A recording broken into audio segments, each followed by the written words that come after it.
சென்னையில் 17 தனியார் பள்ளிகளுக்கு மர்ம நபர்கள் மின்னஞ்சல் மூலம் வெடிகுண்டு மிரட்டல். பள்ளி வளாகங்களில் மோப்பநாய் உதவியுடன் போலீசார் தீவிர சோதனை.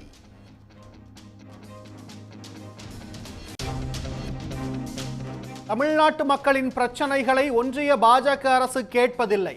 பாஜக உடனான கூட்டணி முறிவுக்கு எடப்பாடி பழனிசாமி புது விளக்கம்.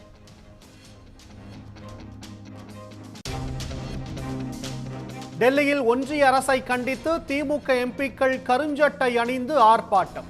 காங்கிரஸ், கம்யூனிஸ்ட் உள்ளிட்ட தோழமை கட்சி உறுப்பினர்களும் பங்கேற்பு.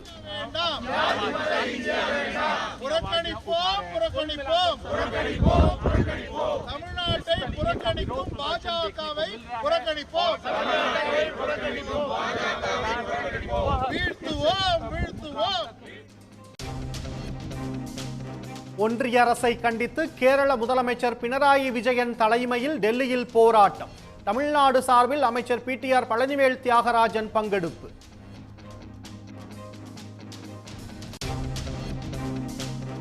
லேகியம் விற்பருவதோடு அண்ணாமலை பேசிக் கொண்டிருப்பதாக அதிமுக முன்னாள் அமைச்சர் ஆர்பி உதயகுமார் விமர்சனம்.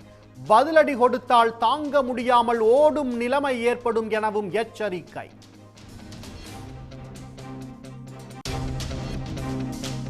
அதிமுக கூட்டணியில் பாமக இணைய வாய்ப்பு என ஆர்பி உதயகுமார் தகவல். உரிய நேரத்தில் முறைப்படி அறிவிக்கப்படும் என சூசகம்.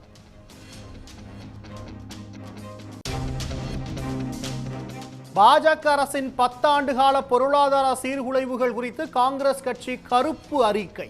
நாடாளுமன்றத்தில் காங்கிரஸ் குறித்து வெள்ளை அறிக்கை வெளியிடப் போவதாக அறிவித்த பாஜகவுக்கு பதிலடி. சிறுபான்மையினர் குறித்து அவதூறு வழக்கை ரத்து செய்ய கோரிய அண்ணாமலையின் மனு தள்ளுபடி. வழக்கை கீழமை நீதிமன்றம் சட்டத்துக்குட்பட்டு பரிசீலிக்கலாம் என சென்னை உயர்நீதிமன்றம் உத்தரவு. தேனி மாவட்டத்துக்கு வருகை தந்த ஆளுநர் RN ரவிக்கு வலுக்கும் எதிர்ப்பு. இந்தியா கூட்டணி கட்சிகளின் சார்பில் கருப்பு கொடி காட்டும் போராட்டம். மாநில உரிமைகளுக்கு எதிராக செயல்படும் ஒன்றிய அரசு மற்றும் ஆளுநர் RN ரவிக்கு எதிராக திருச்சியில் போராட்டம். திராவிடர் கழக தலைவர் கி வீரமணி தலைமையில் இந்தியா கூட்டணி கட்சியினர் முழக்கம். இந்தியா கூட்டணி நாம் வெல்வோம். கேடு கெட்ட அரசியலுக்காக பயன்படுத்தாதே பயன்படுத்தாதே. மாறி போன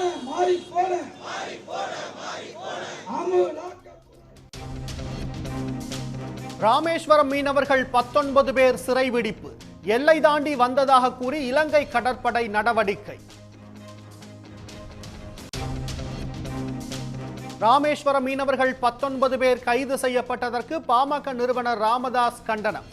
முடிவில்லாமல் தொடரும் சிங்களப்படையின் அட்டூழியத்துக்கு அரசு முடிவு கட்டுவது எப்போது என வேதனை.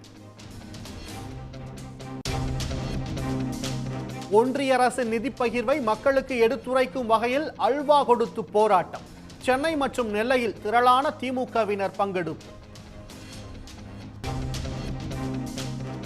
ரேஷன் அட்டை இல்லாதவர்களுக்கும் 6000 ரூபாய் மிக்ஜாம் புயல் நிவாரணம். விண்ணப்பித்த தகுதியானவர்களுக்கு விரைவில் வழங்கப்படும் என தமிழ்நாடு அரசு அறிவிப்பு. மன்னார்குடி அருகே 580 குடும்பங்களுக்கு பட்டா வழங்க தமிழ்நாடு அரசு உத்தரவு. 80 ஆண்டு கால போராட்டத்துக்கு தீர்வு கிடைத்ததாக மக்கள் மகிழ்ச்சி.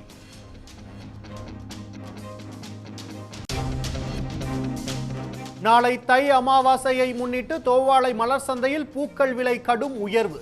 பிச்சிப்பூ கிலோ 2000 ரூபாய்க்கும் மல்லிகைப்பூ கிலோ 1500 ரூபாய்க்கும் விற்பனை. உடனுக்குடன் செய்திகளை தெரிந்து கொள்ள சன் நியூஸ் பெல் ஐகானை கிளிக் பண்ணுங்க.